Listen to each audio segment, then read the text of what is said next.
Yeah, so she said they're looking at the air vent situation as one of the possible causes, but they're also saying that some of the kids could be back in classrooms soon. So this is the letter that they sent out to parents last week telling them about the outbreak in a second grade classroom.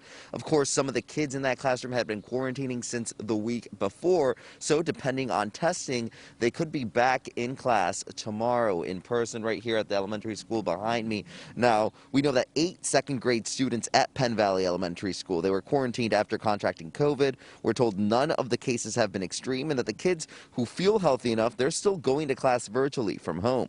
We were also told 2 fully vaccinated family members of those students tested positive for the virus, so they think we could be dealing with a variant, although they're letting health experts stick to talking about that.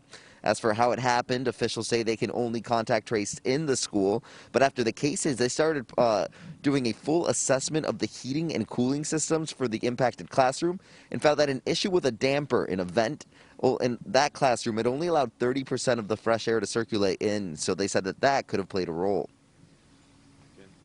This is the first time out of the 258 student cases that we've had in our district since September that we had this many students in one classroom testing positive. And so our nursing staff consulted with the Montgomery County Office of Public Health, and out of precaution, we decided to quarantine that entire class.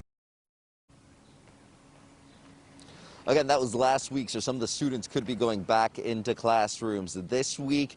Meanwhile, I asked about the rest of the classrooms and just how confident the school district was on the HVAC and the ventilation systems there. They said that they were all upgraded and tested at the beginning of the school year. So, yeah, sometimes things break, but they're still feeling pretty confident that the kids are safe. I'll send it back to you. I'm Miguel Martinez-Valle, NBC10 News.